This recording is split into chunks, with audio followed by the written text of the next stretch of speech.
Quick IS. Compose your dream. Hello दोस्तों, quick IAS आपका स्वागत है। हमारे चैनल द्वारा लगातार एनसीईआरटी क्लास आपको प्रोवाइड कराई जा रही है। यह एनसीईआरटी क्लास 9th की भारत में राजनीतिक व्यवस्था में चौथा जो चैप्टर है, चुनावी राजनीति। जो चुनावी राजनीति हमारे देश में है उसके बारे में बताया गया है। बिल्कुल बेसिक चीज बताया गया है। चुनाव क्या होता है, आचार संहिता किसे कहते हैं, चुनाव में जो है मतदान कैसे होता है, चुनाव में सीटों का निर्धारण कैसे किया जाता है, सबके बारे में यहाँ डिटेल में बताया गया है। वीडियो को पूरा देखिएगा, आपको बहुत सी जानकारियां इसमें मिलेंगी जो बहुत बेसिक जानकारियां हैं। और राजनीतिक विज्ञान या पॉलिटिकल चीज़ों को पढ़ने के लिए हमें ये बेसिक जानकारी बहुत ही जरूरी होता है। तो हम लोग शुरू करते हैं सीधे लेसन की ओर। यहाँ लिखा हुआ है परिचय। इसमें हमें पढ़ना क्या है, ये परिचय में बताया गया है कि तो लिखा है अध्याय 2 में हमने देखा कि लोकतंत्र के लिए यह ना तो संभव है और ना ही जरूरी कि लोग सीधे शासन करें। हमारे समय में लोकतंत्र का सबसे आम स्वरूप लोगों द्वारा अपने प्रतिनिधियों के माध्यम से शासन चलाने का है। इस अध्याय में हम देखेंगे कि किसी लोकतंत्र में प्रतिनिधियों का चुनाव कैसे होता है। तो चुनाव कैसे होता है ये बताया जाएगा। इसमें हम चुनाव जो कराते हैं तो हम शुरुआत यह समझने से करेंगे कि लोकतंत्र में चुनाव क्यों जरूरी है या उपयोगी है। हम यह भी समझने की कोशिश करेंगे कि विभिन्न दलों की चुनावी प्रतिद्वंदिता किस तरह लोगों को लाभ पहुंचाती है। जो आपस में चुनाव लोग लड़ते हैं तो आपस में जो विरोध होता है चुनाव राजनीतिक दलों में, तो उसका लाभ जनता को कैसे मिलता है। फिर आगे हम लोग इसमें क्या पढ़ेंगे, फिर हम यह सवाल उठाएंगे कि किन किन चीजों के कारण कोई चुनाव लोकतांत्रिक होता है। इसी के सहारे हम लोकतांत्रिक और गैर लोकतांत्रिक चुनाव का अंतर समझ पाएंगे। फिर अध्याय के बाकी हिस्से में हम उन्हीं पैमानों के आधार पर भारत में हुए चुनाव का मूल्यांकन करेंगे। इस क्रम में हम चुनाव के प्रत्येक चरण यानी विभिन्न चुनाव क्षेत्रों के सीमा निर्धारण से लेकर के चुनाव परिणामों की घोषणा तक नजर डालेंगे कि चुनाव परिणाम कैसे होता है। फिर इसके बाद हम लोग अध्याय के आखिर में हम इस सवाल पर विचार करेंगे कि भारत में हुए चुनाव निष्पक्ष और स्वतंत्र ढंग से हुए हैं या नहीं। यहाँ हम जो है निष्पक्ष और स्वतंत्र चुनाव कराने में चुनाव आयोग की भूमिका पर भी विचार करेंगे। तो हमारे यहाँ जो निष्पक्ष और स्वतंत्र चुनाव करा जाता है उसमें चुनाव आयोग की क्या भूमिका है, और याद रखना चुनाव आयोग कैसे जो है लोकतंत्र को आम जनता तक पहुंचाया है, ये भी हम इसमें जानेंगे। ठीक है, यहाँ लिखा है चुनाव क्यों जरूरी होता है, ये लिखा हुआ है। तो लिखा है यहाँ पे एक लिखा है कि हरियाणा के यहाँ लिखा है कि आधी रात के बाद का समय जो है उत्सुक भीड़ शहर के चौराहे के पास पिछले 5 घंटों से अपने नेता के आने का इंतजार कर रही है। यह हरियाणा के विधानसभा चुनाव के बारे में एक कहानी यहाँ पे दी गई है कि हरियाणा के विधानसभा चुनाव के बारे में छोटी सी कहानी के माध्यम से इस लेसन को शुरू किया गया है। लिखा है आयोजक भीड़ को बार बार भरोसा दिला रहे हैं कि नेता बस अब आने ही वाले हैं।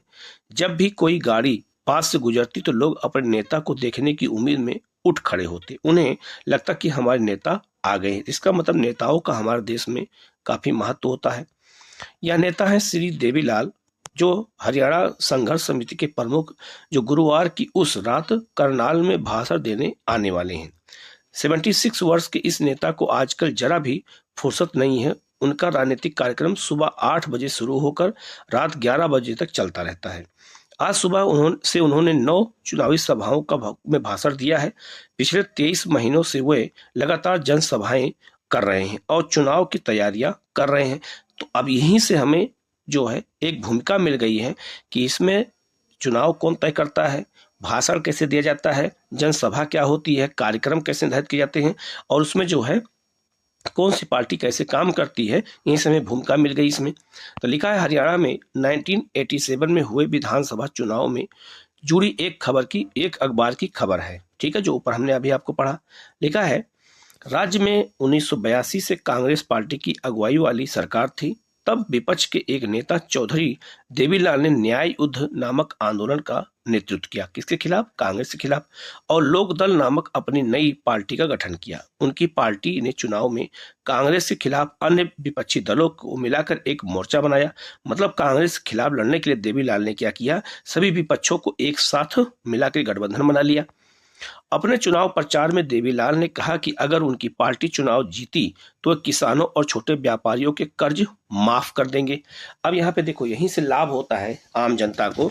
जब किसी कर्ज को माफ किया जाता है, कुछ फ्री में दिया जाता है, तो कभी कभी जनता को लाभ भी होता है। ठीक है, तो इन्होंने क्या कहा, चुनाव में वादा क्या किया कि हम किसानों और छोटे व्यापारियों के कर्ज को माफ कर देंगे। उन्होंने वादा किया कि यही उनकी सरकार का पहला कदम होगा, कि जैसे हमारी सरकार बनेगी तो पहला हम कदम यही उठाएंगे। आगे क्या हुआ फिर, तब जो है लोग तब कीर्ति की सरकार से नाखुश थे। किससे? कांग्रेस से। वो देवीलाल के वादे की तरफ आकर्षित हुए, इसलिए जब चुनाव हुए तो उन्होंने लोकदल और उनके सहयोगी दलों के पक्ष में जमकर वोट किए। लोकदल उनकी सहयोगी पार्टियों को राज्य विधानसभा के 90 सीटों में से 76 सीटों पर जीत मिली। लोकदल को अकेले ही 60 सीटें मिली और उसे स्पष्ट बहुमत मिला। अब स्पष्ट बहुमत का मतलब क्या हुआ कि 90 का आधा से एक अधिक, तो 90 का आधा कितना हो गया, 45 प्लस 1 46 सीटें मिल जाएंगी तो बहुमत हो जाएगा। तो इन्हें स्पष्ट बहुमत मिल गया। किसको? तो स्पष्ट बहुमत मिला किसको? देवीलाल को। कांग्रेस के हाथ तब सिर्फ 5 सीटें लगी, तो केवल 5 सीटें कौन जीता? कांग्रेस जीती। मतलब चुनाव कांग्रेस हार गई। अब इन्होंने वादा किया था कि हम किसानों का कर्ज माफ कर देंगे, ये कर देंगे, वो कर देंगे। जनता आकर्षित हो गई, इसलिए उनको वोट देके जिता दिया। आजकल भी यही हो रहा है। तो चुनावी नतीजों की घोषणा के बाद तत्कालीन सरकार के मुख्यमंत्री ने पद छोड़ दिया। जैसे चुनाव का नतीजा आया वैसे जो कांग्रेस के मुख्यमंत्री थे उन्होंने पद क्या किया? छोड़ दिया। लोकदल के नव निर्वाचित विधायकों ने देवीलाल को अपना नेता चुना। राज्यपाल ने देवीलाल को नए मुख्यमंत्री के रूप में काम संभालने का निमंत्रण दिया। चुनावी नतीजों की घोषणा के 3 दिन के अंदर वह मुख्यमंत्री बन गए। जिन चुनाव की घोषणा हुई उसके 3 दिन के अंदर मुख्यमंत्री बन गए। आगे क्या कह रहा है कि मुख्यमंत्री पद की शपथ लेने के तत्काल बाद उनकी सरकार ने एक आदेश जारी करके छोटे किसान और खेतिहर मजदूर और छोटे व्यापारियों के बकाया ऋण को माफ कर दिया। तो जिन्होंने जो वादा किया तो माफ कर दिया, तो इससे इस वर्ग को क्या मिल गया? लाभ मिल गया। तो आजकल यही चीजें देखा जाता है। उनकी पार्टी ने राज्य में 4 वर्षों तक शासन किया। अगले वर्ष चुनाव 1991 में हुए। इस बार उनकी पार्टी को लोगों का समर्थन नहीं मिला और कांग्रेस पार्टी ने चुनाव जीता और सरकार बनाई। मतलब ऐसा क्या हो गया कि इतने लोगों का ऋण माफ भी किया और फिर जब चुनाव हुआ तो चुनाव में उनकी पार्टी तुरंत हार गई और कांग्रेस पुनः जीत गई। जिस कांग्रेस ने केवल 5 सीट जीता था वो दोबारा जीत गई। तो ऐसा क्या उन्होंने गलत काम किया जिससे जनता का आकर्षण समाप्त हो गया? ठीक है, आगे बढ़ते हैं। लिखा है चुनावों की जरूरत क्यों? जो चुनाव होते हैं उनकी जरूरत क्यों होती है? तो लिखा है किसी भी लोकतंत्र में नियमित अंतराल पर चुनाव होते हैं। हमने अध्याय 1 में उल्लेख किया था कि दुनिया के 100 से अधिक देश ऐसे हैं जहां जनप्रतिनिधियों को चुनने के लिए चुनाव होते हैं। हम यह भी जानते हैं कि अनेक ऐसे देश जो लोकतांत्रिक नहीं है वहां भी चुनाव होते हैं, लेकिन वहां की चुनाव पद्धति क्या होती है? थोड़ा अलग होती है। पर हमें चुनाव की जरूरत क्यों होती है, अब इसको देखते हैं। आइए बिना चुनाव वाले लोकतंत्र की कल्पना करें। अगर सारे लोग, मतलब जहां लोकतंत्र में चुनाव ना हो रहा हो तो वहां क्या कल्पना करेंगे? तो लिखा है अगर सारे लोग रोज साथ बैठे और सारे फैसले मिलजुल कर लें तब बिना चुनाव के लोगों का शासन संभव है। लेकिन जैसा हमने अध्याय 2 में देखा कि किसी भी बड़े समुदाय के लिए ऐसा करना संभव नहीं है, क्योंकि अलग अलग विविधता पाई जाती है। न ही यह संभव है कि हर किसी के पास हर मामले पर फैसला करने का समय और ज्ञान हो। इसीलिए अधिकांश लोकतांत्रिक शासन व्यवस्थाओं में लोग अपने प्रतिनिधियों के माध्यम से शासन करते हैं। तो प्रतिनिधि कहां से आते हैं? जो जनता उनको चुनती है। क्या चुनाव के बिना भी लोकतांत्रिक ढंग से प्रतिनिधियों का चुनाव किया जा सकता है? मगर मतलब अगर चुनाव ना हो तो क्या लोकतांत्रिक ढंग से जनप्रतिनिधियों का चुनाव हो सकता है?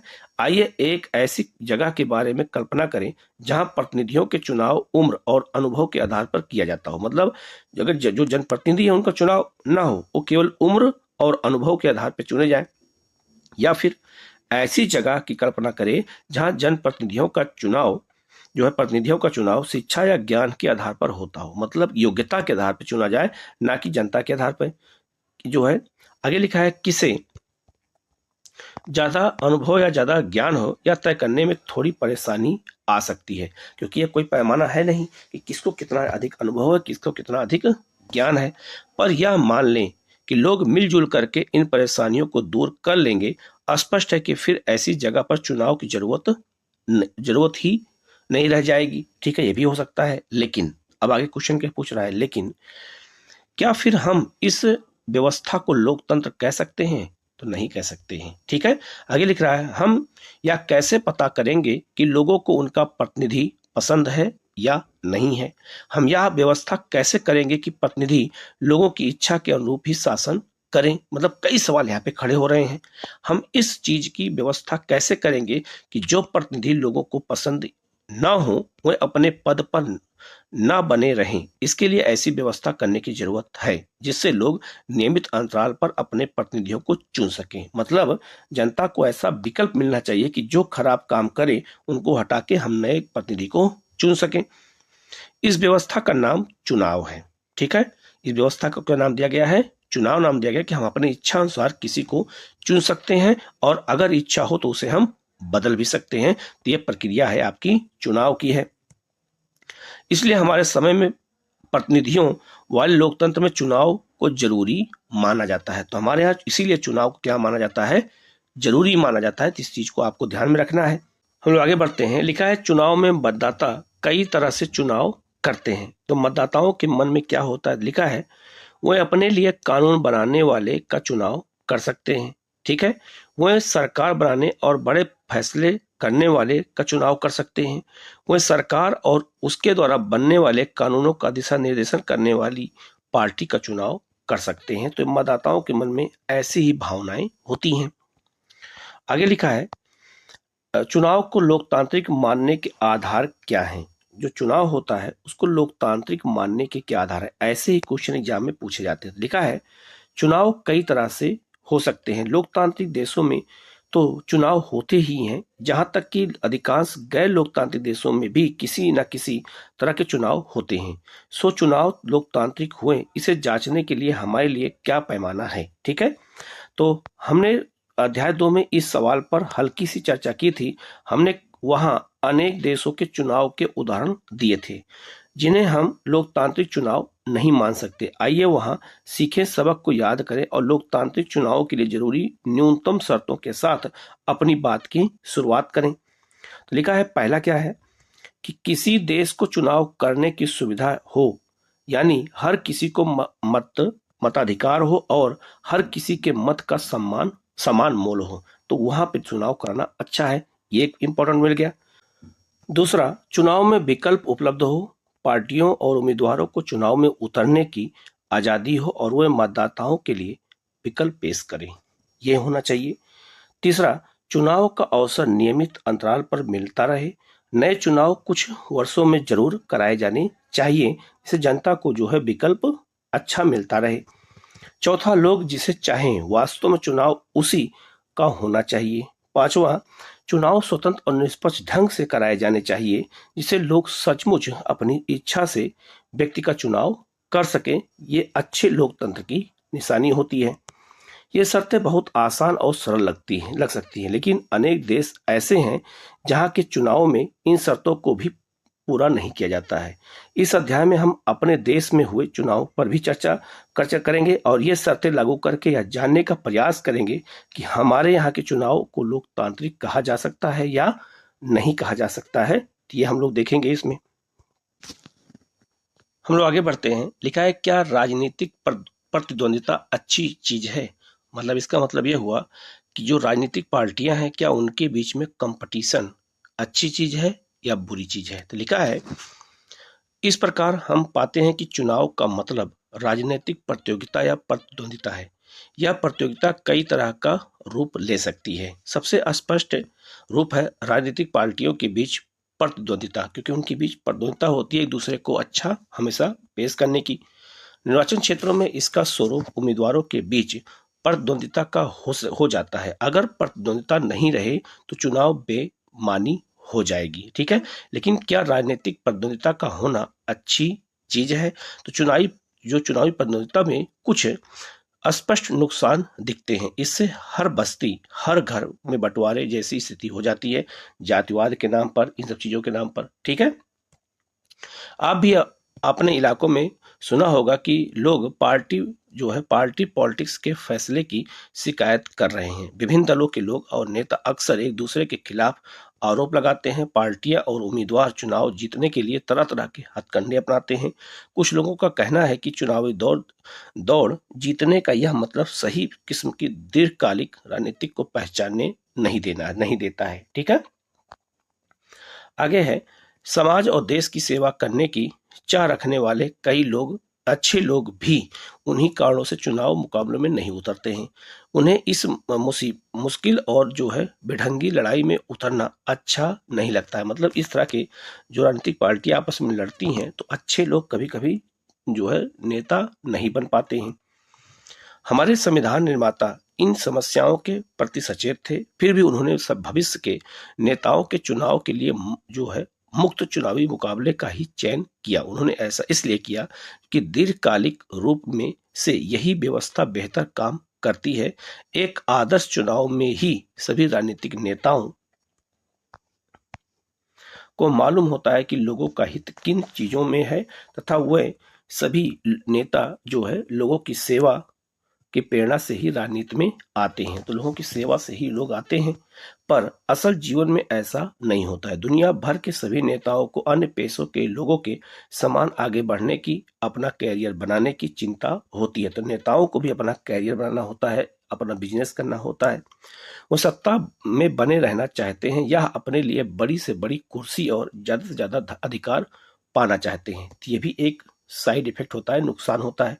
संभवतः है कि उनके अंदर लोगों की सेवा करने की भावना भी हो, पर सिर्फ इस भावना के भरोसे चीजों को छोड़ना जोखिम का काम है। लेकिन ये याद रखना, जोखिम का काम हो सकता है कि हम उनको नेता के रूप में चुन लें। यह भी संभव है कि उनके अंदर लोगों की मदद करने की भावना हो, पर उन्हें यह मालूम न हो कि यह काम कैसे किया जा सकता है, उनको काम का पता ना हो। या फिर यह भी हो सकता है कि उनके मन में जो विचार हो उनका लोगों की जरूरत या स्थानीय स्थितियों से मेल ही ना बैठे। ये भी हो सकता है, ये भी एक समस्या है। ऐसे में हम इन वास्तविकताओं का सामना कैसे कर सकते हैं? एक तरीका तो राजनेताओं के ज्ञान और चरित्र में बदलाव और सुधार लाने का है। दूसरा और ज्यादा व्यवहारिक तरीका यह है कि हम ऐसी व्यवस्था बनाएं जिसमें लोगों की सेवा करने वाले राजनेताओं को पुरस्कार मिले और ऐसा न करने वालों को दंड मिले। ये भी हो सकता है। इस पुरस्कार या दंड का फैसला कौन करता है? इसका सीधा सा जवाब है कि लोग करते हैं। मतलब कि जो जनता है वही करती है, वही उनको पुरस्कार रूप में चुनाव जिताती है। चुनावी प्रतिद्वंदिता का सही अर्थ यह है कि नियमित चुनावी मुकाबले का लाभ राजनीतिक दलों और नेताओं को मिलता है। वो जानते हैं कि अगर उन्होंने लोगों की इच्छा के अनुसार मुद्दों को उठाया तो उनकी लोकप्रियता बढ़ेगी। इसीलिए याद रखना, जनता की मुद्दा के अनुसार ही लोग उठाते हैं, जिससे उनकी लोकप्रियता बढ़ती है, वो चुनाव जीत जाते हैं और अगले चुनाव में उनकी जीत की संभावना भी बढ़ेगी। लेकिन यदि वह अपने काम काज से मतदाताओं को संतुष्ट करने में असफल रहते हैं तो वह अगला चुनाव नहीं जीत सकते हैं। यह भी होता है।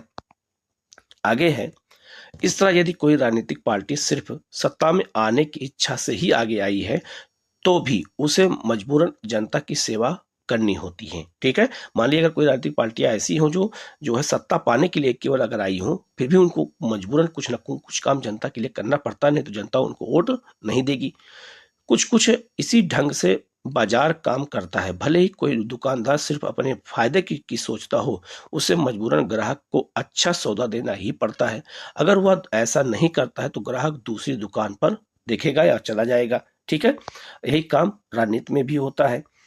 कुछ भेदभाव पनपे और लोगों में आपसी मनमुटाव पैदा हो, लेकिन आखिरकार इससे राजनीतिक दल और इसके नेता लोगों की सेवा के लिए ही बाध्य होते हैं। तो ये भी ऐसा हो जाता है। ठीक है, आगे बढ़ते हैं। लिखा है कि चुनाव की हमारी प्रणाली क्या है? जो हमारा चुनाव होता है उस चुनाव की प्रणाली क्या है? तो लिखा है, क्या हमारे देश में होने वाले चुनाव लोकतांत्रिक हैं?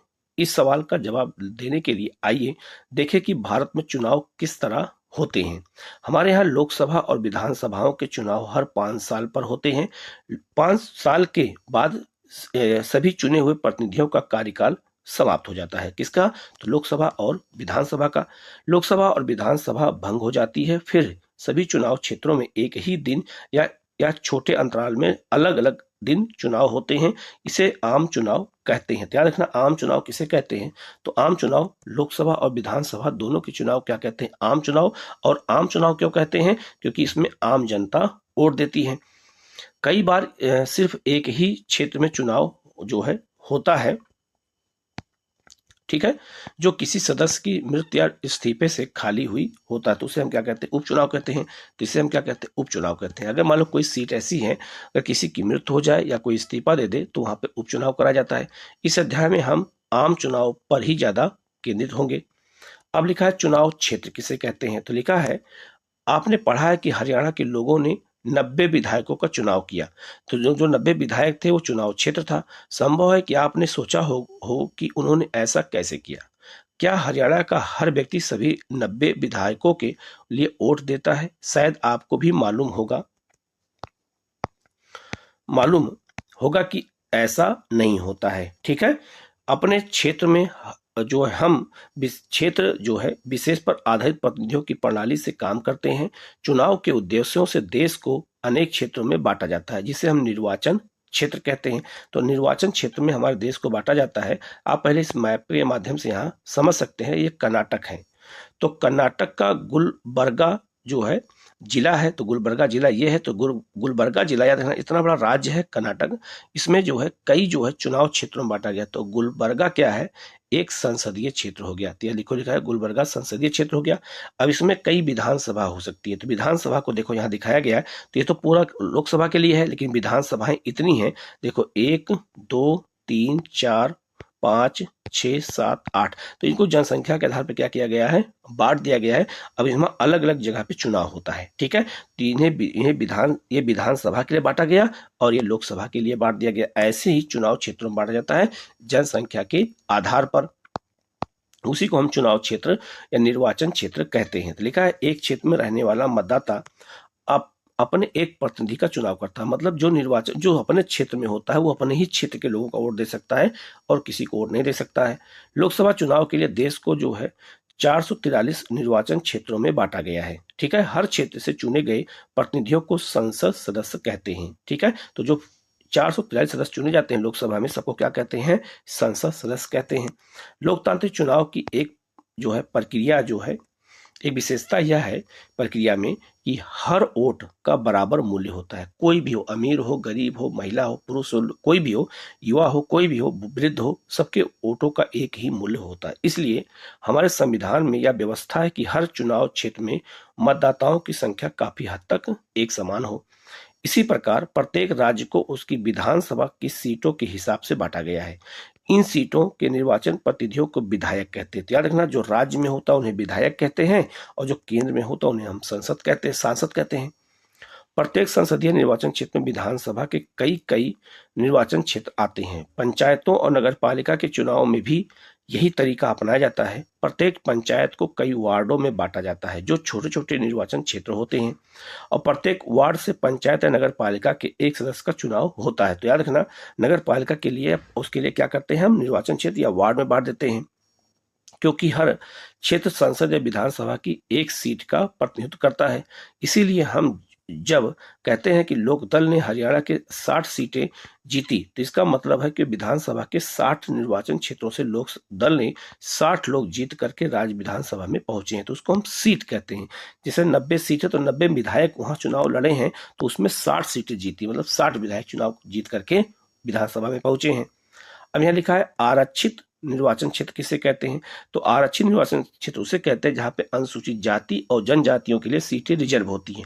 अब यहीं पर महिलाओं को भी दे दिया गया है 106 संविधान संशोधन के द्वारा। ठीक है, तो लिखा है, हमारा संविधान प्रत्येक नागरिक को अपना प्रतिनिधि चुनने और जनप्रतिनिधियों के तौर पर चुने जाने का अधिकार देता है। लेकिन हमारे संविधान निर्माताओं को चिंता थी कि संभव है कि खुले चुनावी मुकाबले में कुछ कमजोर समूह के लोग लोकसभा और विधानसभाओं में पहुंच नहीं पाएंगे। तो कमजोर वर्ग किसे कहेंगे यहाँ? तो एससी एसटी को। तो हो सकता है कि वो लोग जो है इस मुकाबले में आगे ना बढ़ पाए, तो इसीलिए उनको क्या दिया गया? आरक्षण दिया गया। संभव है कि चुनाव लड़ने और जीतने लायक जरूरी संसाधन, शिक्षा और संपर्क उनके पास हो ही नहीं। संसाधनों वाले प्रभावशाली लोग उनको चुनाव जीतने से रोक भी सकते हैं। अगर ऐसा होता है तो संसद और विधानसभाओं में हमारी आबादी के एक बड़े हिस्से की आवाज नहीं पहुंच पाएगी। तो जो SC ST है उनकी आवाज वहां तक पहुंच ही नहीं पाएगी। इससे हमारे लोकतांत्रिक प्रतिनिधियों का चरित्र कमजोर होगा और यह व्यवस्था हम आलोकतांत्रिक मतलब कम हो जाएगी। इसीलिए हमारे संविधान निर्माताओं ने कमजोर वर्गों के लिए आरक्षित निर्वाचन क्षेत्र की विशेष व्यवस्था सोची है। इसी कारण कुछ चुनाव क्षेत्र अनुसूचित जातियों के लोगों के लिए आरक्षित है, तो कुछ क्षेत्र अनुसूचित जनजातियों के लोगों के लिए किया गया है। अब इसमें क्या किया गया आगे, तो महिलाओं के लिए भी कर दिया गया, जैसा मैंने आपको बताया। आगे है अनुसूचित जाति के लिए आरक्षित सीट पर केवल अनुसूचित जाति का ही व्यक्ति चुनाव लड़ सकता है। इसी तरह सिर्फ अनुसूचित जनजाति के ही व्यक्ति अनुसूचित जनजाति के लिए आरक्षित चुनाव क्षेत्र से चुनाव लड़ सकते हैं, मतलब वहां और कोई चुनाव नहीं लड़ सकता है। सभी लोकसभा की 84 सीटें अनुसूचित जातियों के लिए और 47 सीटें अनुसूचित जनजातियों के लिए आरक्षित हैं। तो ये बहुत ही महत्वपूर्ण बात है, इसको याद रखना कि 84 जो है किसके लिए, SC के लिए, और 47 ST के लिए जो है ये रिजर्व की गई हैं। 1 सितंबर 2012 की स्थिति के अनुसार ये बताया गया है। ये सीटें पूरी आबादी में इन समूहों के हिस्से के अनुपात में हैं। इसी प्रकार अनुसूचित जाति और जनजातियों के लिए आरक्षित सीटें किसी अन्य समूह के उचित हिस्से में से कुछ नहीं लेती हैं। ठीक है। कमजोर वर्गों के लिए आरक्षण की यह व्यवस्था जो है बाद में जिला और स्थानीय स्तर पर भी लागू की गई है। अनेक राज्यों में अब ग्रामीण पंचायतों और शहरी नगर पालिकाओं और नगर निगमों स्थानीय निकायों में अन्य पिछड़े वर्गों के लिए भी आरक्षण लागू हो गया, जो OBC हैं। पर हर राज्यों में आरक्षित सीटों का अनुपात अलग अलग है। इसी प्रकार ग्रामीण और शहरी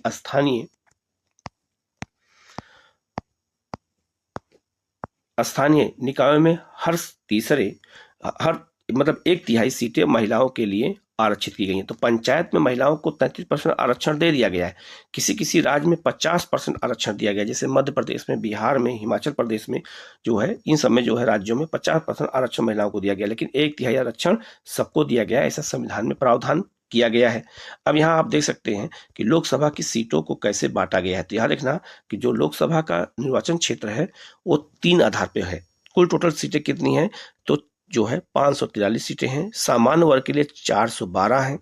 महिलाओं का आरक्षण तो अब उसको ऐड कर दिया गया। तो अनुसूचित जनजाति के लिए कितनी है, 47, और अनुसूचित जाति के लिए कितनी है, 84। तो इतने वर्गों में बटा के चुनाव होता है, लेकिन अब महिलाओं का वर्ग भी हो जाएगा, तो महिलाओं को भी 33% आरक्षण इसमें दे दिया गया है। और यह भी याद रखना कि लोकसभा में OBC को आरक्षण नहीं है। अब यहाँ देखिए कि लोकसभा की सीटों को देखो बांटा गया है। आप यह देखिए लोकसभा की जो सीटें बटी हैं इतनी आप देख रहे हैं, और जहाँ जहाँ पे हरे कलर को दिखाया गया वो आरक्षित सीटें हैं, और जहाँ पे जो है याद रखना मतलब जनजातियों के लिए है, और जो रेड कलर का है वो सब जो अनुसूचित जातियों के लिए है, और बाकी जो व्हाइट है वो आपका सामान्य वर्ग के लिए हैं।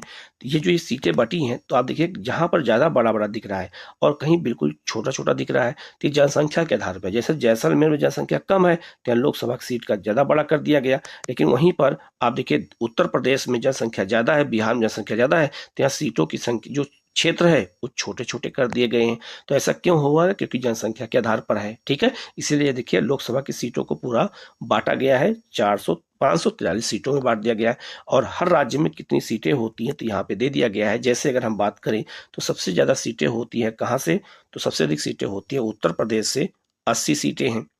पश्चिम बंगाल में 42 सीटें हैं। इसके बाद आंध्र प्रदेश में 25 सीटें हैं। ठीक है, ऐसे सीटों के आधार पर बांटा गया है।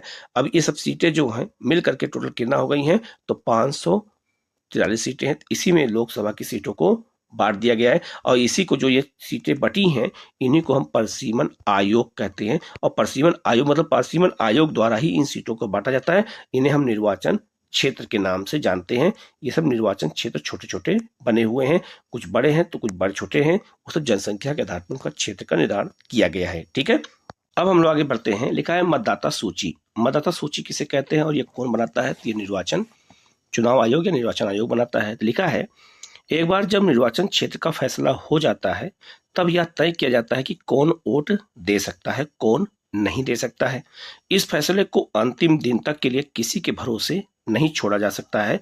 लोकतांत्रिक चुनाव में मतदान की योग्यता रखने वाले को सूची चुनाव के काफी पहले तैयार कर ली जाती है। जब चुनाव होता है तो उसके पहले सूची तैयार कर ली जाती है, उसमें कुछ लोगों को ऐड किया जाता है जिनकी एज 18 साल पूरी हो जाती है और हर किसी को दे दी जाती है। इस सूची को आधिकारिक रूप से मतदाता सूची कहते हैं।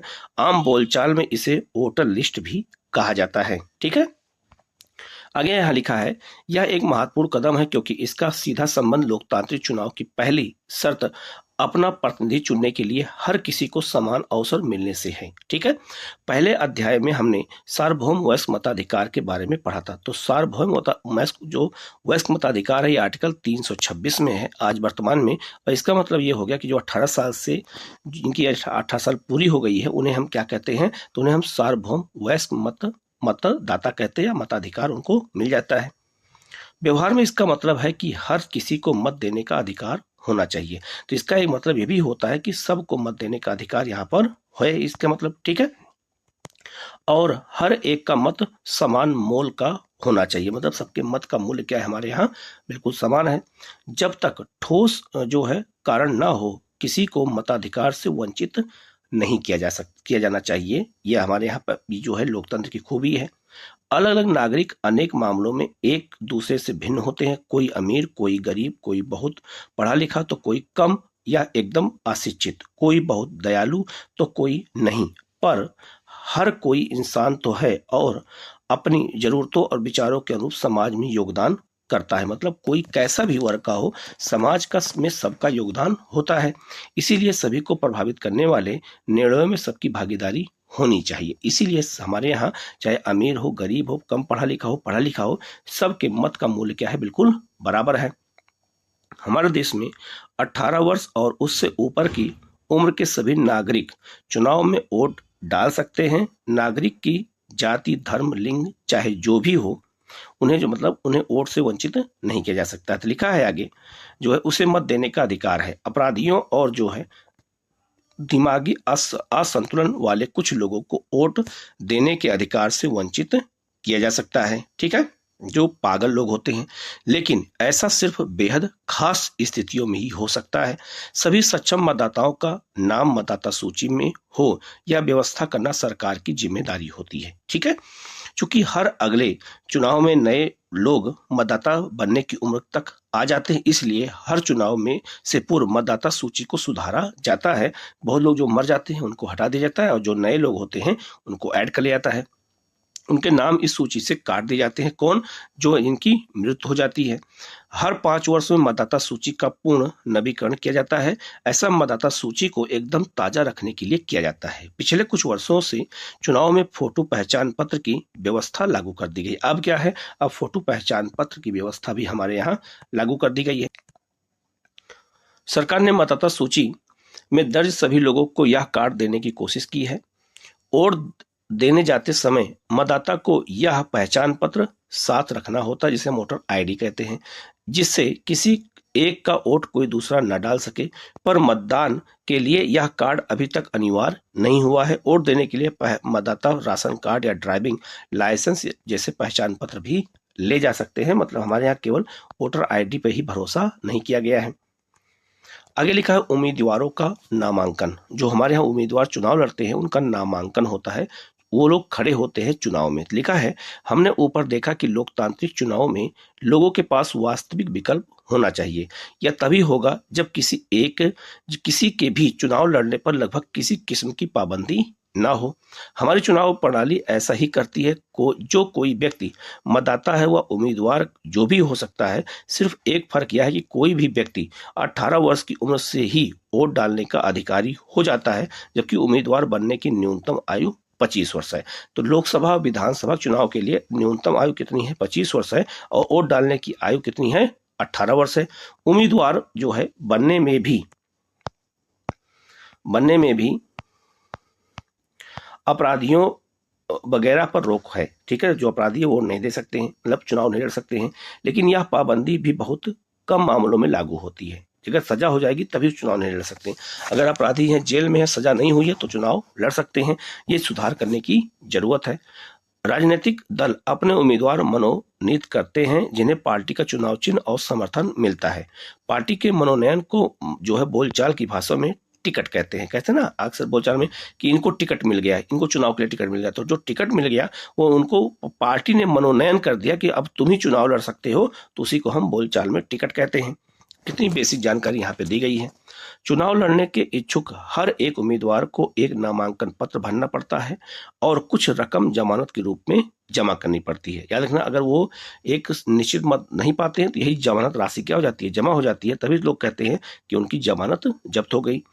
हाल में सर्वोच्च न्यायालय के निर्देश पर उम्मीदवारों के से एक घोषणा पत्र भरवाने की नई प्रणाली शुरू की गई है। अब हर उम्मीदवार को अपने बारे में कुछ जो है ब्यौरे देते हुए वैधानिक घोषणा करनी होती है। प्रत्येक उम्मीदवार को इन मामलों के सारे विवरण देने होते हैं। ठीक है, तो उम्मीदवारों को क्या देना होता है, तो उम्मीदवार के खिलाफ चल रहे गंभीर आपराधिक मामले कितने हैं ये आपको पहले घोषणा पत्र में बताना पड़ेगा। दूसरा, उम्मीदवार और उसके परिवार के सदस्यों की संपत्ति और देनदारियों का ब्यौरा देना पड़ेगा। उम्मीदवार की शैक्षिक योग्यता कितनी है ये भी अब बताना पड़ेगा, पहले ऐसा नहीं था। इन सूचनाओं को सार्वजनिक किया जाना चाहिए। मतलब जो ये सूचनाएं हैं जो इनसे लिया जाता है इसको सार्वजनिक भी किया जाता है, जनता जाने कि हमारा जो है मत देने वाला, जो हम जिसको हम वोट देने जा रहे हैं वो व्यक्ति कैसा है। इससे मतदाताओं को उम्मीदवारों के द्वारा खुद के बारे में सूचना के आधार पर अपने फैसले लेने का मौका मिल जाता है। ठीक है, तो इसीलिए ऐसा किया जाता है। यहाँ लिखा है उम्मीदवारों की शैक्षिक योग्यता। लिखा है जब देश की सभी नौकरियों के लिए किसी न किसी किस्म की शैक्षिक योग्यता जरूरी है, तो विधायक या सांसद महत्वपूर्ण पदों के चुनाव के लिए किसी किस्म की शैक्षिक योग्यता की जरूरत क्यों नहीं है। ये क्वेश्चन अक्सर लोगों से पूछा भी जाता है कि जो नौकरियां हैं IAS IPS हैं या जो भी हैं उनके लिए एक योग्यता होती है, शैक्षिक योग्यता, लेकिन एक सांसद विधायक बनने के लिए योग्यता क्यों नहीं होती है। तो लिखा है सभी तरह के काम सिर्फ शैक्षिक योग्यता के आधार पर नहीं होते हैं। जैसे भारतीय क्रिकेट टीम में चुनाव के लिए डिग्री की नहीं, अच्छा क्रिकेट खेलने की योग्यता जरूरी है। इसी प्रकार विधायक या सांसद की सबसे बड़ी योग्यता यह है कि वह अपने क्षेत्र के लोगों की समस्याओं को समझें, उनकी चिंताओं को समझें और उनके हितों का प्रतिनिधित्व करें। वह यह काम कर रहे हैं या नहीं इसकी परीक्षा उनके लाखों वोटर 5 साल के तक रोज लेते हैं। मतलब उनके लिए पढ़ना लिखना जरूरी नहीं है, उनको समस्याओं को हल करना आना चाहिए बस। आगे लिखा है अगर शिक्षा या डिग्री की प्रासंगिकता हो भी तो यह जिम्मा लोगों को छोड़ देना चाहिए कि वे शैक्षिक योग्यता को कितना महत्व देते हैं। हमारे देश में शैक्षिक योग्यता की शर्त लगाना एक अन्य कारण से भी लोकतंत्र की मूल भावना है के खिलाफ होगा। इसका मतलब होगा कि देश के अधिकांश लोगों को चुनाव लड़ने और मौलिक अधिकार से वंचित करना। मतलब हमारे देश में बहुत लोग पढ़े लिखे नहीं होते हैं, तो अगर हम एक योग्यता रख देंगे, शिक्षित योग्यता रख देंगे, तो क्या वो चुनाव लड़ पाएंगे? तो नहीं लड़ पाएंगे, तो वो चुनाव से क्या हो जाएंगे, वंचित हो जाएंगे। ठीक है, आगे लिखा है, तो यहाँ देखो इंपॉर्टेंट बात फिर से मैं पढ़ देता हूँ। लिखा है हमारे देश में शैक्षिक योग्यता की शर्त लगाना एक अन्य कारण से भी लोकतंत्र की मूल भावना के खिलाफ है। कैसे? बहुत इंपॉर्टेंट बात है ये, किसी को तर्क के आधार पर इसको समझाया जा सकता है। इसका मतलब होगा कि देश के अधिकांश लोगों को चुनाव लड़ने के मौलिक अधिकार से वंचित करना है। जैसे यदि उम्मीदवारों के लिए BA या BCom या BSc की स्नातक डिग्री को अनिवार्य किया जाता है तो 90% से ज्यादा नागरिक चुनाव लड़ने के अयोग्य हो जाएंगे, क्योंकि वो उतना पढ़े लिखे ही नहीं है। इसीलिए जो है चुनाव में जो है ये ऐसा किया जाता है कि उम्मीदवार के लिए शैक्षिक योग्यता नहीं होती है। तो ये तर्क बहुत इंपॉर्टेंट है, इसको अच्छे से आपको समझने की जरूरत है। आगे बढ़ते हैं। लिखा है चुनाव अभियान। अब चुनाव अभियान की बात आ जाती है। तो लिखा है चुनाव का मुख्य उद्देश्य लोगों को अपनी पसंद के प्रतिनिधियों, सरकार और नीतियों का चुनाव करने का अवसर देना होता है। ठीक है, ये चुनाव का मुख्य उद्देश्य होता है। इसीलिए कौन प्रतिनिधि बेहतर है, कौन पार्टी अच्छी सरकार देगी या अच्छी नीति कौन सी है, इस बारे में जो है स्वतंत्र और खुली चर्चा भी बहुत जरूरी है। चुनाव अभियान के दौरान यही होगा। ठीक है, यही होता भी है। आगे है हमारे देश में उम्मीदवारों की अंतिम सूची की घोषणा होने और मतदान की तारीख के बीच आमतौर पर 2 सप्ताह का समय चुनाव प्रचार के लिए दिया जाता है। तो चुनाव प्रचार के लिए कितना समय होता है, तो 2 सप्ताह का या उससे थोड़ा ज्यादा हो जाता है। इस अवधि में उम्मीदवार मतदाताओं से संपर्क करते हैं, राजनेता चुनावी सभाओं को में भाषण देते हैं और राजनीतिक पार्टियां अपने समर्थकों को सक्रिय करती हैं। इसी अवधि में अखबार और टीवी चैनलों पर चुनाव से जुड़ी खबरें और बहसें भी होती हैं।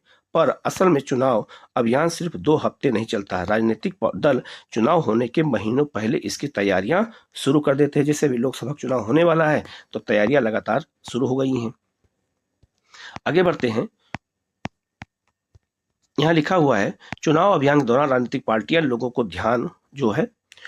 का ध्यान कुछ बड़े मुद्दों पर केंद्रित करना चाहती हैं। वह लोगों को इन मुद्दों पर आकर्षित करती हैं और अपनी पार्टी के पक्ष में वोट देने को कहती हैं। आइए विभिन्न चुनावों में विभिन्न दलों द्वारा उठाए गए कुछ सफल नारों पर गौर करें। तो जब चुनाव हुआ है कोई न कोई नारा हमेशा दिया गया है। तो लिखा है, इंदिरा गांधी के नेतृत्व वाली कांग्रेस पार्टी ने 1971 के लोकसभा चुनाव में गरीबी हटाओ का नारा दिया।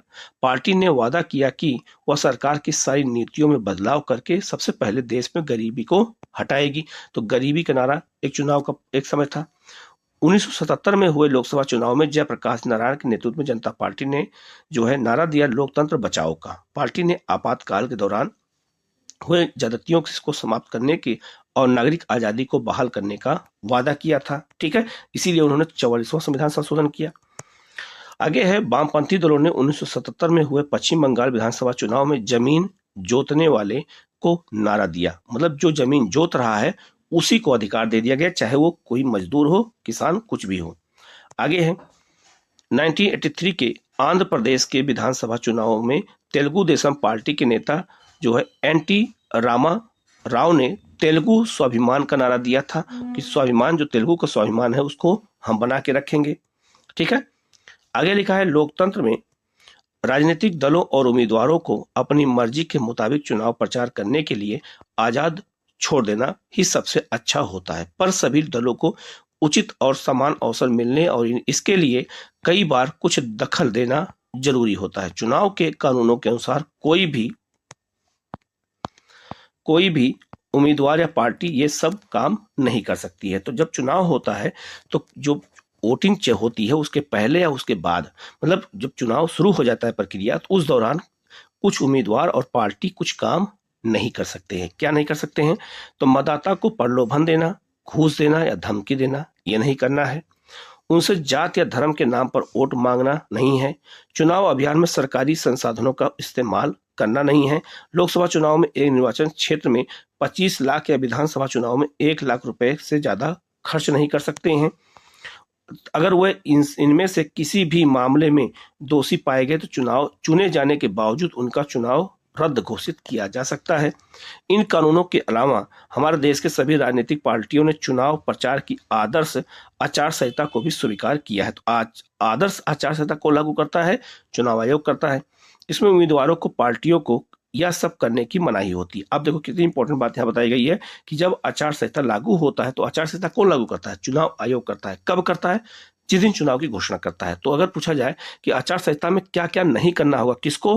तो उम्मीदवारों को और पार्टियों दोनों को। तो लिखा है, पहला काम क्या है? चुनाव प्रचार के लिए किसी धर्म स्थल का उपयोग नहीं करना है। सरकारी गवाह, वाहन, विमान या अधिकारियों का चुनाव में उपयोग नहीं करना है। चुनाव की अधिघोषणा हो जाने के बाद मंत्री किसी बड़ी योजना का शिलान्यास, बड़े नीतिगत फैसले या लोगों को सुविधाएं देने वाले वादे नहीं कर सकते हैं। ये सब काम वहां नहीं होगा, क्योंकि अगर ये सब काम हो जाएगा, शिलान्यास हो जाएगा, कोई नई योजना शुरू हो जाएगी, तो उससे क्या होता है? चुनाव प्रभावित हो सकता है और निष्पक्ष चुनाव नहीं हो सकता है। आगे लिखा है, मतदान और मतगणना। तो मतदान होता है, उसके 2-3 दिन के बाद मतगणना होती है और फिर रिजल्ट आता है। तो लिखा है, चुनाव का आखिरी चरण है मतदाताओं द्वारा वोट देना। इस दिन को आम तौर पर चुनाव का दिन कहा जाता है। ठीक है, क्या कहते हैं? तो हम चुनाव का दिन कहते हैं। आगे है, मतदाता सूची में नाम वाला हर व्यक्ति अपने इलाके में स्थित मतदान केंद्र पर जाता है और यह अस्थायी तौर पर स्थानीय स्कूल या किसी सरकारी इमारत में बना होता है, जो चुनाव का मतदान केंद्र होता है। जब मतदाता अब मतदान केंद्र में जाता है तो चुनाव अधिकारी उसे पहचान कर उसकी उंगली पर एक काला निशान लगा देते हैं और उसे वोट डालने की अनुमति देते हैं। सभी उम्मीदवारों के एजेंटों को मतदान केंद्र के अंदर बैठने की इजाजत होती है, जिससे वह देख सके कि चुनाव ठीक ढंग से हो रहा है या नहीं हो रहा है। तो हर पार्टी के एजेंट वहां पर बैठे रहते हैं। बहुत ही बेसिक जानकारी यहाँ पे दे रहा है, इसलिए बहुत अच्छे से इसको जानने की जरूरत है, एनसीईआरटी पढ़ने की जरूरत है। तो लिखा है, पहले मतदाता एक मतपत्र पर अलग अलग छपे उम्मीदवारों के नाम और चुनाव चिन्ह में से अपनी पसंद के उम्मीदवार के चुनाव चिन्ह पर मुहर लगाकर अपनी पसंद जाहिर करते थे। अब मतदान के लिए इलेक्ट्रॉनिक वोटिंग मशीनों का इस्तेमाल होने लगा है। मशीन के ऊपर उम्मीदवारों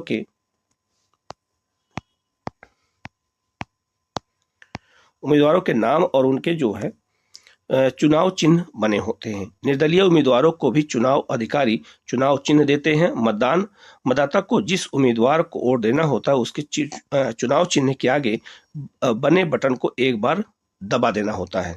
मतदान हो जाने के बाद सभी वोटिंग मशीनों को सील बंद करके एक सुरक्षित जगह पर पहुंचा दिया जाता है और फिर एक तय तारीख पर एक चुनाव क्षेत्र की सभी उन मशीनों को एक साथ खोला जाता है और मतों की गिनती की जाती है और वहां सभी दलों के एजेंट रहते हैं, जिससे मतगणना का काम निष्पक्ष ढंग से हो सके। किसी चुनाव क्षेत्र में सबसे ज्यादा मत देने वाले उम्मीदवारों को विजयी घोषित किया जाता है।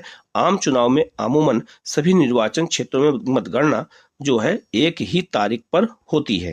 टीवी चैनल, रेडियो और अखबारों के लिए बहुत बड़ा अवसर होता है और वह इसकी खबरें पूरे विस्तार से देते हैं। कुछ घंटों की गिनती में ही सारे परिणाम मालूम हो जाते हैं और यह स्पष्ट हो जाता है कि कौन जो है अगली सरकार बनाने जा रहा है, जिसे हम रुझान कहते हैं। ठीक है, आगे बढ़ते हैं हम लोग। यहाँ लिखा है कि भारत में चुनाव क्यों लोकतांत्रिक है। तो भारत में जो चुनाव होता है वो क्यों लोकतांत्रिक है अन्य देशों की तुलना में, ये हम लोग पढ़ेंगे। तो लिखा है जो है, हम चुनाव में गड़बड़ियों और धांधलियों के बारे में पढ़ते हैं। अखबार और टीवी चैनलों की खबरों में अक्सर ऐसी गड़बड़ियों की चर्चा रहती है और आरोप लगाए जाते हैं कि अधिकांश खबरों पे कुछ इस तरह की गड़बड़ियों की सूचना होती है। पहला, मतदाता सूची में फर्जी नाम डालने और असली नामों को गायब करने की, यह पहला एक जब होता है गड़बड़ी होती है। शासक दल द्वारा सरकारी सुविधाओं और अधिकारियों के दुरुपयोग का, अमीर उम्मीदवारों को बड़ी पार्टियों द्वारा बड़े पैमाने पर धन खर्च करने का, मतदान के दिन चुनावी धांधली, मतदाताओं को डराना और फर्जी मतदान करना, ये सब काम होते हैं। इनमें से अनेक खबरें सही होती हैं। ऐसी खबरों को पढ़ने और टीवी पर देखते हुए हमें कुछ दुख होता है, पर सौभाग्य से यह गड़बड़ियां इतने बड़े पैमाने पर नहीं होती हैं कि चुनाव के उद्देश्य को ही नकार दे। इस परिप्रेक्ष्य में अगर एक करके सवाल उठाया जाए तो यह बात स्पष्ट हो जाती है कि क्या कोई पार्टी बिना जन समर्थन के सिर्फ चुनावी धांधलियों के सारे चुनाव जीत कर सत्ता में आ सकती है। तो ऐसा नहीं होता है, कहीं कहीं हमारे देश में ऐसा होता है, लेकिन अब ये भी समस्याएं अब समाप्त हो रही हैं। यह एक महत्वपूर्ण सवाल है। आइए इस सवाल के विभिन्न पहलुओं को सावधानी से गौर करें। पहला है आपका स्वतंत्र चुनाव आयोग। तो हमारे यहाँ जो चुनाव आयोग है वो बिल्कुल स्वतंत्र है, सरकार के दबाव में काम नहीं करता है। तो लिखा है कि स्वतंत्र चुनाव आयोग, लिखा है चुनाव निष्पक्ष हुए या नहीं इसे जांचने का एक सरल तरीका है यह देखना कि उनका संचालन कौन करता है। क्या चुनाव कराने वाले लोग सरकार से स्वतंत्र हैं या फिर सरकार या शासक पार्टी उन पर दबाव और प्रभाव बनाती है। याद रखना, अगर चुनाव आयोग स्वतंत्र नहीं होता तो सरकार, जो भी सरकार होती, उस पर दबाव डालती। क्या उनके पास स्वतंत्र और निष्पक्ष चुनाव कराने की शक्ति है? क्या वह इन शक्तियों का वास्तव में प्रयोग करते हैं? तो हमारे देश के लिए इन सवालों का जवाब काफी हद तक सकारात्मक है। हमारे देश में चुनाव एक स्वतंत्र और बहुत ताकतवर चुनाव आयोग द्वारा करवाए जाते हैं। इसे न्यायपालिका के समान ही आजादी प्राप्त है। मुख्य निर्वाचन आयुक्त की नियुक्ति भारत के राष्ट्रपति करते हैं। याद रखना, अब मुख्य निर्वाचन आयुक्त की जो नियुक्ति राष्ट्रपति करते हैं उसकी एक समिति अभी हाल में बनाई गई है। उस समिति में चयन समिति उसका नाम दिया गया, जिसमें प्रधानमंत्री, एक कैबिनेट का मंत्री और एक विपक्ष का नेता होगा। याद रखना, लेकिन याद रखना नियुक्ति कौन करेगा? राष्ट्रपति करेंगे। ठीक है, एक बार नियुक्ति हो जाने के बाद निर्वाचन आयुक्त राष्ट्रपति या सरकार के प्रति जवाबदेह नहीं रहता है। अगर शासक पार्टी या सरकार को चुनाव आयोग पसंद न हो तब भी मुख्य निर्वाचन आयुक्त को हटा पाना लगभग असंभव होता है। दुनिया के शायद किसी भी चुनाव आयोग को भारत चुनाव आयोग जितने अधिकार प्राप्त होंगे, मतलब जितना अधिकार भारत चुनाव आयोग को है उतना अन्य चुनाव आयोगों को नहीं है। आगे लिखा है, निर्वाचन आयोग चुनाव की अधिसूचना जारी करने से लेकर के चुनावी नतीजों की घोषणा तक पूरी चुनाव प्रक्रिया के संचालन के हर पहलू पर निर्णय लेता है। यह आदर्श जो है चुनाव संहिता लागू कराता है। तो अगर पूछा जाए जो है चुनाव संहिता को लागू कराता है तो चुनाव आयोग कराता है, और इसका उल्लंघन करने वाले उम्मीदवारों और पार्टियों को सजा भी देता है। इसके अलावा चुनाव के दौरान निर्वाचन आयोग सरकार को दिशा निर्देश मानने का आदेश दे सकता है। इसमें सरकार द्वारा चुनाव जीतने के लिए चुनाव में सरकारी मशीनरी का दुरुपयोग रोकना या अधिकारियों का तबादला करना भी शामिल होता है। चुनाव ड्यूटी पर तैनात अधिकारियों सरकार के नियंत्रण में न होकर के निर्वाचन आयोग के अधीन काम करते हैं। तो याद रखना, जितने भी सरकारी अधिकारी हैं वो जो है किसके अधीन आ जाते हैं, तो निर्वाचन आयोग के अधीन रहकर काम करते हैं। पिछले करीब 25 वर्षों के दौरान निर्वाचन आयोग ने अपनी सारी शक्तियों का जो है उपयोग किया है, शुरू किया है, और साथ ही उसने अपनी शक्तियों में विस्तार भी किया है। अब यह आम बात हो गई है कि निर्वाचन आयोग सरकार और प्रशासन को उनकी गलतियों के लिए फटकार लगाई। अगर चुनाव अधिकारियों को लगता है कि कुछ मतदान केंद्रों पर या पूरे चुनाव क्षेत्रों में जो है मतदान ठीक ढंग से नहीं हुआ है तो वे वहां फिर से मतदान करने का आदेश देते हैं। अक्सर शासक दलों को निर्वाचन आयोग के कामकाज से परेशानी होती है, लेकिन उन्हें निर्वाचन आयोग के आदेश मानने होते हैं। अगर निर्वाचन आयोग स्वतंत्र और शक्तिशाली नहीं होता तो यह संभव नहीं होता। तो चुनाव आयोग का शक्तिशाली होना काफी महत्वपूर्ण होता है, तभी चुनाव अच्छे से कराया जा सकता है, नहीं तो चुनाव अच्छे से नहीं हो सकता है। अब आते हैं चुनाव में लोगों की भागीदारी। तो चुनावी प्रक्रिया की गुणवत्ता को जांचने का एक और तरीका यह होता है कि इसमें लोग उत्साह से भागीदारी करते हैं या नहीं। अगर चुनाव प्रक्रिया स्वतंत्र और निष्पक्ष होगी तो लोग इसमें भागीदारी करना जारी नहीं रखेंगे। अब इन रेखा चित्रों को पढ़िए और भारतीय चुनाव में लोगों की भागीदारी के में कुछ जो है निष्कर्ष निकालिए। ठीक है, तो यहाँ दिखा है भारत और ब्रिटेन में मतदान का जो है एक दिया गया है, ग्राफ दिया गया है, इसको आप देख लीजिएगा। लिखा है पहला क्या है कि जो है चुनाव में लोगों की भागीदारी का पैमाना आम तौर पर मतदान जो है करने वाले लोगों के आंकड़े को बनाया जाता है। मतदान की योग्यता रखने वाले कितने प्रतिशत लोगों ने असल में मतदान किया है, यह हिसाब लगाना मुश्किल नहीं है। पिछले 50 वर्षों में यूरोप और उत्तरी अमेरिका के लोकतांत्रिक देशों में मतदान का प्रतिशत गिरा है, भारत में यह स्थिर रहा या फिर ऊपर आया है। तो इसका मतलब है कि हमारे यहाँ मतदान का प्रतिशत ऊपर आया है, जबकि अन्य देशों में मतदान का परसेंट गिर गया है। तो यहाँ देखो ब्रिटेन के बारे में बताया गया है कि ब्रिटेन का मतदान परसेंट धीरे धीरे नीचे की ओर गिरा है और भारत का धीरे धीरे नीचे से ऊपर की ओर उठा है। तो अब हमारे यहाँ लोगों के अंदर लोकतांत्रिक भावनाएं। दूसरा है भारत में अमीर और बड़े लोगों की तुलना में जो गरीब हैं, जो साक्षर नहीं है और जो कमजोर लोग ज्यादा संख्या में मतदान करते हैं। पश्चिम के लोकतंत्र में स्थिति इससे उलट होती है। याद रखना, बहुत इंपॉर्टेंट बात बताया गया है। हमारे देश में अमीरों और बड़े लोगों की तुलना में गरीब और जो कमजोर लोग होते हैं वो वोट ज्यादा करते हैं, लेकिन अमेरिका में गरीब लोग, खास करके अफ्रीकी मूल के लोग जल्दी वोट नहीं करते। वहाँ अमीर लोग ज्यादा वोट करते हैं, वहाँ गरीब कम वोट करते हैं, अमेरिका में अमीर ज्यादा करते हैं। तो ये भी बहुत बड़ी जो है ये बात सामने निकल के आई है। तो यहाँ आप देख सकते हैं भारत और अमेरिका के विभिन्न सामाजिक समूहों में मतदान प्रतिशत दिया गया है। यहाँ देख सकते हैं ये आपका भारत है, ये आपका अमेरिका है। तो भारत में देखो ऊंची जात के लोग कम हैं, पिछड़ी जात के लोग उससे थोड़ा ज्यादा हैं, अनुसूचित जात के लोग उससे ज्यादा हैं, जनजात के लोग उससे ज्यादा हैं। यहाँ गोरे सबसे ज्यादा हैं, अश्वेत उससे कम है, और जो है हिस्पैनिक जो उनसे जो मतलब अन्य जो है जो वहाँ के देशों के लोग रहते हैं वो उनसे भी कम है। इसका मतलब है कि वहाँ गरीब लोग वोट कम देते हैं। भारत में आम लोग चुनाव को बहुत महत्व देते हैं। उन्हें लगता है कि चुनाव के जरिए वे राजनीतिक दलों पर अपने अनुकूल नीति और कार्यक्रमों के लिए दबाव डाल सकते हैं। उन्हें लगता है कि देश के शासन संचालन के तरीके में उनके वोट का महत्व है। तो हमारे यहाँ वोट जो है लोग बहुत ज्यादा देते हैं, जबकि अन्य देशों में लोग कम वोट देते हैं। चौथा है अगर साल दर साल चुनाव से संबंधित गतिविधियों में लोगों की सक्रियता बढ़ती जा रही है। हमारे यहाँ चुनाव में लगातार जैसे जागरूकता आई है, लोग शिक्षित हो रहे हैं, तो चुनाव में जो है ज्यादा लोग सक्रिय हो रहे हैं। गांव-गांव में चौराहे चौराहे पे बात होती है। 2004 के चुनाव में 1/3 से ज्यादा मतदाताओं ने चुनाव अभियान वाली गतिविधियों में किसी न किसी तरह की भागीदारी की। आधे से ज्यादा लोगों ने खुद को किसी न किसी दल के नजदीक बताया। प्रत्येक 7 मतदाताओं में से एक व्यक्ति किसी न किसी राजनीतिक दल का सदस्य था। इसका मतलब हो गया कि अब जो है लोगों की दायरा जो है धीरे धीरे क्या हो गया है, चुनाव के मामले में बढ़ गया है। ठीक है, अब आते हैं चुनाव नतीजों को स्वीकार करना। तो चुनाव जब परिणाम आ जाता है तो उसके नतीजों को स्वीकार करना। लिखा है चुनाव के स्वतंत्र और निष्पक्ष होने का आखिरी पैमाना उसके नतीजे ही होते हैं।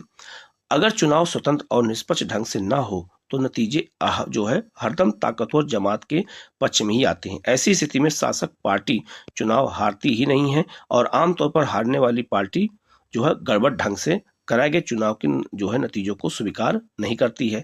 भारत में चुनावी नतीजे खुद ही काफी कुछ कह देते हैं। ठीक है, क्या चीज है? लिखा है भारत में शासक दल राष्ट्रीय और प्रांतीय स्तर पर अक्सर जो है चुनावी हारते रहते हैं, बल्कि पिछले 15 वर्षों में भारत में जितने चुनाव हुए हैं उनमें से प्रत्येक 3 में से 2 में से शासक पार्टियां हार जाती हैं। ठीक है, जो चुनाव लड़ती हैं, मतलब जिनकी सरकार चलती है। अमेरिका में मौजूदा चुनाव हुए प्रतिनिधि शायद ही कभी चुनाव हारता है। भारत में निवर्तमान सांसदों और विधायकों में से आधे चुनाव हार जाते हैं। तो ये हमारे यहाँ एक बड़ा बदलाव देखने को मिलता है कि जो चुनाव जीता है जरूरी नहीं कि अगली बार चुनाव जीत जाए, लेकिन अमेरिका में ऐसा नहीं होता है। वोट खरीदने में सक्षम पैसे वाले उम्मीदवार हों या आपराधिक पृष्ठभूमि वाले उम्मीदवार, उनका भी चुनाव हारना बहुत आम बात हो गई है हमारे देश में। कुछ एक अपवादों को छोड़ दें तो अक्सर हारी हुई पार्टी भी चुनाव के नतीजों को जनादेश मानकर स्वीकार कर लेती है। तो वो चुनाव हारने के बाद वो जनता के मत को स्वीकार कर लेते, जनता का हमने मोड़, हम जो उधर होगा हम मान लेंगे, ये हमारे यहाँ राजनीतिक पार्टियां कहती हैं। अब एक सवाल यहाँ खड़ा होता है, स्वतंत्र और निष्पक्ष जो है, अगर स्वतंत्र और निष्पक्ष चुनाव की चुनौती क्या है? हमारे यहाँ जो चुनाव निष्पक्ष होता है उसकी चुनौती क्या खड़ी हो सकती है, अब इसके बारे में देख लेते हैं। लिखा है इन बातों से हम इस सरल से निष्कर्ष पर पहुंचते हैं कि भारत में चुनाव बुनियादी रूप से स्वतंत्र और निष्पक्ष है। जो पार्टी चुनाव जीतकर सरकार बनाती है उसे लोगों का समर्थन प्राप्त होता ही है। संभव है कि हर निर्वाचन क्षेत्र पर यह बात लागू नहीं हो कि ठीक है, क्योंकि कुछ लोग कहीं जीत जाते, कहीं कुछ लोग जीत जाते हैं। कुछ उम्मीदवार पैसों के जोर पर या गलत तरीके से जीते हो सकते हैं, पर चुनाव का कुल नतीजा अभी भी लोगों की इच्छा पर ही बताता है। पिछले 50 वर्षों में हमारे देश में इस सामान्य नियम के थोड़े बहुत अपवाद हैं और यही चीज भारतीय चुनाव प्रणाली को लोकतांत्रिक बनाती भी है। आगे लिखा है पर जब आप थोड़े ज्यादा गंभीर मसलों पर गौर करके कुछ सवाल उठाएंगे तो जो है तस्वीर थोड़ी अलग हो लगेगी। क्या लोग पूरी समझदारी और सारी चीजें जान कर फैसले लेते हैं? क्या मतदाताओं के पास सचमुच स्वच्छ जो है विकल्प उपलब्ध होते हैं? क्या चुनाव मैदान सबको बराबरी का अवसर देता है? क्या कोई सामान्य नागरिक चुनाव जीतने की कल्पना भी कर सकता है? ये तमाम सवाल हमारे पास खड़े हो जाते हैं। आगे लिखा है इस तरह के सवाल भारतीय चुनाव व्यवस्था की सीमाओं और चुनौतियों की ओर हमारा ध्यान दिलाते हैं। ये कुछ ऐसे ही मुद्दे हैं। कौन कौन से? पहला, ज्यादा रुपए पैसे वाले उम्मीदवार और पार्टियां गलत तरीके से चुनाव जीत ही जाएंगी या कहना मुश्किल है, पर उनकी स्थिति दूसरों से ज्यादा मजबूत रहती है। तो ये भी एक हमारे यहाँ चुनौती होती है। इसके बाद अगर बात करें, आगे लिखा है देश के कुछ इलाकों में आपराधिक पृष्ठभूमि और संबंधों वाले उम्मीदवार दूसरों को चुनाव मैदान से बाहर करने और बड़ी पार्टियों के टिकट पाने में सफल होने लगे हैं। अलग अलग पार्टियों में कुछ एक परिवारों का जोर है और उनके रिश्तेदार आसानी से टिकट पा जाते हैं। अक्सर आम आदमी के लिए चुनाव में कोई ढंग का विकल्प नहीं होता, क्योंकि दोनों प्रमुख पार्टियों की नीतियों और व्यवहार कमोबेश एक दूसरे से होते हैं। आगे लिखा है बड़ी पार्टियों की तुलना में छोटी दलों और निर्दलीय उम्मीदवारों को कई तरह की परेशानियां उठानी पड़ती, क्योंकि उनके पास पैसा नहीं होता है, तो वो चुनाव में बहुत ज्यादा परेशानी उठाते हैं। ये चुनौतियां भारत ही नहीं बल्कि स्थापित लोकतंत्र की ही सही स्थिति यही है। लोकतंत्र में जो लोग आस्था रखते हैं उनके लिए ये चीजें गहरी चिंता का विषय बन जाती हैं। इनमें से कुछ समस्याओं से मुक्ति पाने के लिए चुनाव प्रणाली में जरूरी बदलावों की मांग नागरिक और सामाजिक कार्यकर्ताओं और संगठनों की तरफ से होती रहती है। क्या आप कुछ चुनाव सुधार सुझा सकते हैं? इन चुनौतियों का सामना करने के लिए एक आम नागरिक क्या कर सकता है? तो इस पे हमें सोचना होगा कि निष्पक्ष चुनाव कैसे हम करा सकते हैं, उसके बारे में हम क्या सोच सकते हैं। यहाँ लिखा है कि चुनाव धांधली किसे कहते हैं, तो मैंने आपको बता ही दिया है कि जो चुनाव में पैसा दे करके डरा धमका करके जो वोट डलवाते हैं। मतदान केंद्र पर कब्जा करना, ये भी जो है कुछ उम्मीदवार कर लेते हैं। निर्वाचन क्षेत्र किसे कहते हैं, तो किसी भौगोलिक क्षेत्र में जनसंख्या के आधार पर जो बांटा जाता है। आचार संहिता क्या होता है, तो चुनाव के समय पार्टियों और उम्मीदवारों द्वारा माने जाने वाले कायदे कानून को दिशा निर्देश होता है, जिसे हम क्या कहते हैं, आचार संहिता, कैसे जो चुनाव आयोग लागू करता है। ठीक है, अब इसमें जो है जितने इंपॉर्टेंट क्वेश्चन थे मैंने बता दिया है। कहीं कोई डाउट होगा तो कमेंट करके पूछिएगा, तो उसका जवाब आपको दिया जाएगा। ठीक है, आप लोग चैनल को सब्सक्राइब कर लीजिएगा, बेल आइकन को प्रेस कर लीजिएगा, जिससे आपको एनसीईआरटी क्लास लगातार मिलती रहे। Okay, thank you.